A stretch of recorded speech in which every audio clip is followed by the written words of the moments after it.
Қайырлы күн баршаға. Мен қазір сіздерге 270-ші декларацияны қалай тапсырамыз, соны көрсететін боламын. Бұл декларация 250-ден кейін тапсырылады. Яғни, сіз декларацияны ең бірінші тапсыратын болсаңыз, 250-ді бірінші тапсырасыз первоначальный, одан кейін 270-ті жаңағы тапсырып кетесіз. Ары қарай енді қазір мен бұл жерде бұрын тапсырылды ма, тапсырылмады ма тексеріп алу үшін ең бірінші мына журнал форум налоговой отчетности деген журнал форумға барамыз, иә.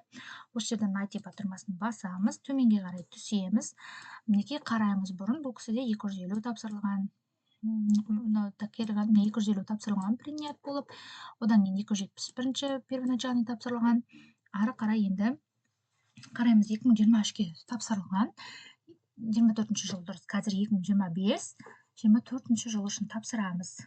Яғни бізде первоначальный бар, уже біздер ары қарай очередной тапсыратын боламыз. Енді жоғарыға барып, настройки список форумға кіреміз. 24-ші жылды ашамыз, 270-ші декларацияға кіреміз. Бұл жерде основной сізде шетелде мүлкіңіз болса, шетелде депозитіңіз болса көрсетесіз.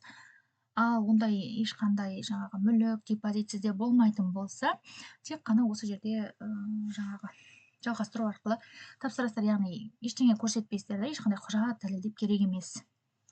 Енді осылай ашылады, төменге қарай түсеміз. Далее батырмасын басамыз. За себя дұрыс. Далее.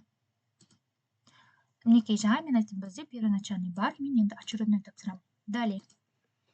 Осы жерде көрсетеміз, мінекей жаңағы сізде шетелде мүлкіңіз бар ма, жоқ па деген сияқты сұрақтарды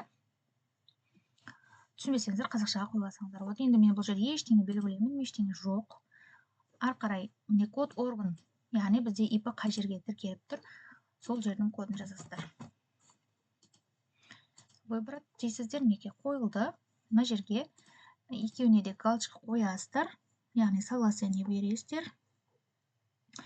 Жаңағы барлық данныйыңызды қарай беруге согласие бересіздер және жауапкершілік аласыздар. Отправить угоду ЭЦП-мен қол қойып ары қарай жібересіздер.